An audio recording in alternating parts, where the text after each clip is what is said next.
this video is about wanting people to do well and then being jealous when they do well.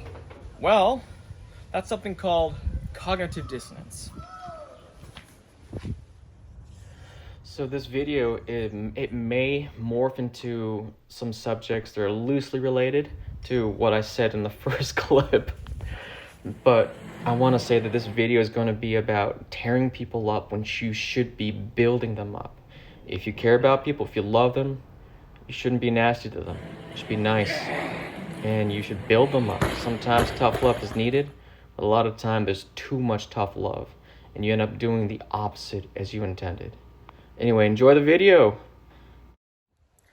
Man, I must look really tired because I didn't really sleep well last night, but I decided to come out here and make a video, and yeah, this isn't gonna be my first video on cognitive dissonance, but I'm gonna make a whole series on just kind of critical thinking, and I feel like it's not really taught in schools, but this one little sub-point of cognitive dissonance, which is jealousy, and specifically jealousy of the ones we love, that's something to be discussed, you know?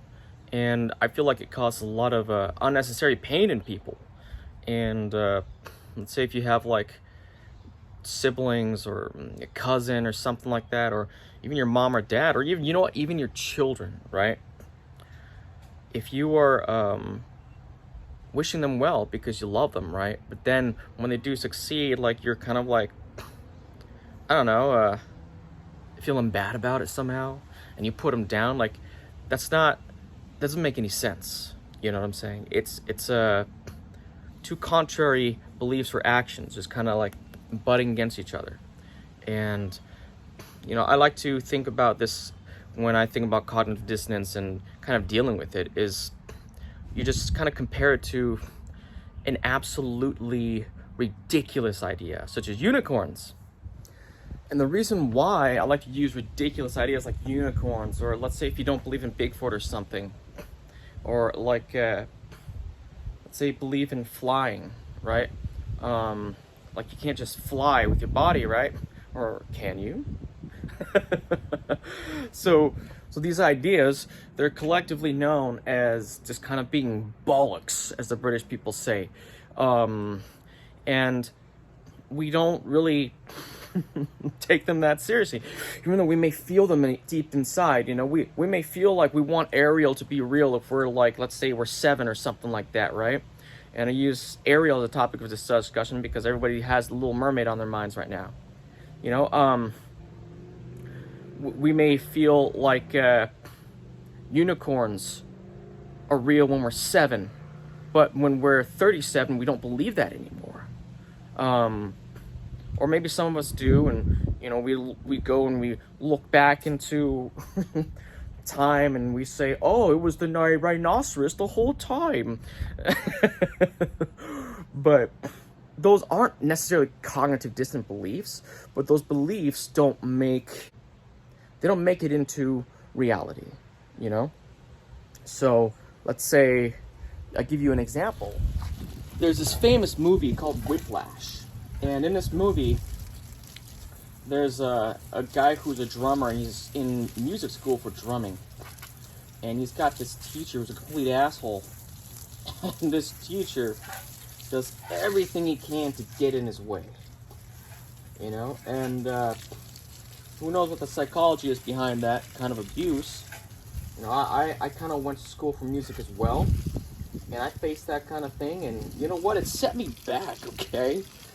Granted, I wasn't the perfect student, but I tried my best, and I don't deal with conflict the same as most people do. When people are mad at me, it just makes me mad, you know?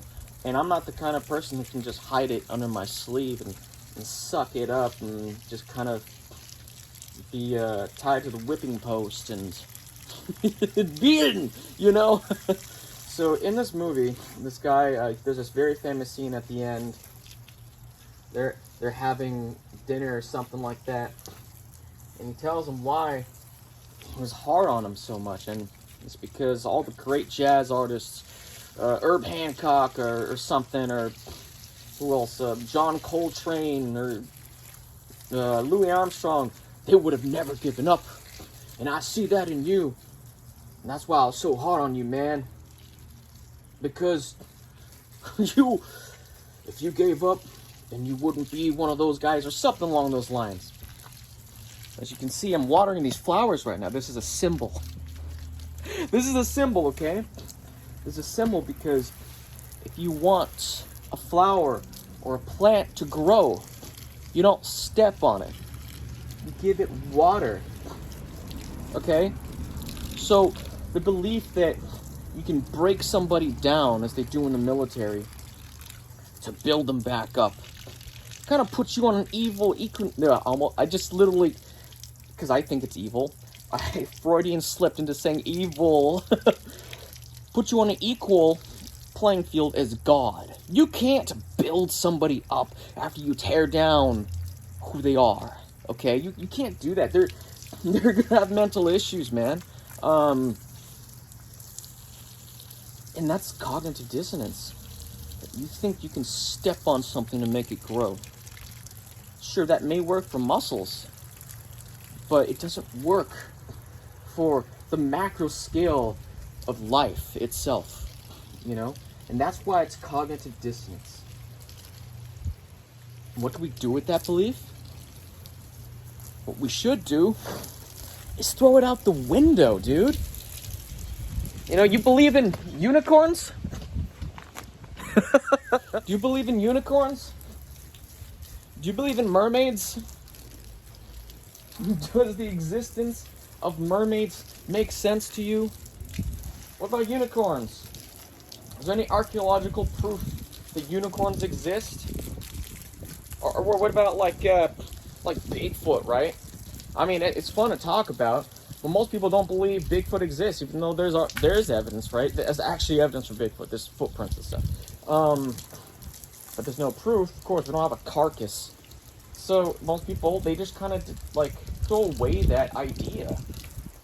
And this idea that stepping on somebody so they can be fueled by their misery and hatred and rage. Well, it sounds like you're really bitter about that, you know? I mean, it works for some people. It worked for me. You know, look at me. I kind of like use that. And, you know, when people like say something to me, I use that as fuel. You know, I use that to kind of...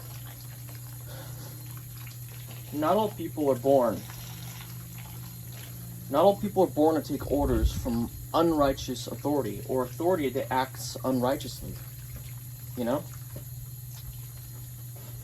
Some people are good at taking orders from unrighteous authority or authority that acts unrighteously. You know? Some people are good at taking orders. Some people are really good at, I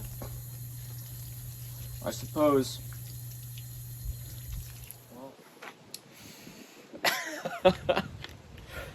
So when you love somebody, when you love your girlfriend, you love your boyfriend, your cousin, your niece, your mom, your dad, your uncle, your aunt, whoever, you're really going to tear them down to motivate them. You're gonna attack them because you feel jealous. Are you going to accidentally say things you don't mean to say? Or are you going to think before you act? You're going to think about things. You're going to think about, where's this feeling coming from? Is this feeling legit? How does this stand up against feelings about unicorns? You know, does this benefit this person I'm speaking to? Yeah, it does. It does, because I'm bringing them back to reality, man. I gotta show them what life is like. The real world, they need to know. Okay? And so what if I'm tearing them down? They need to buck up. The only thing that's helping is your ego.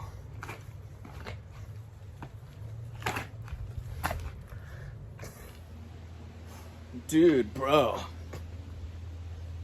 you need to buck up and man up, man. fat Asian swinging around some swords, dude. Look like a panda, man. What's that gonna do when you're like in a gunfight, man? Oi, mate, you Yanks are always talking about guns. No wonder you have so many minds. Yeah? Well, at least in America, we're free.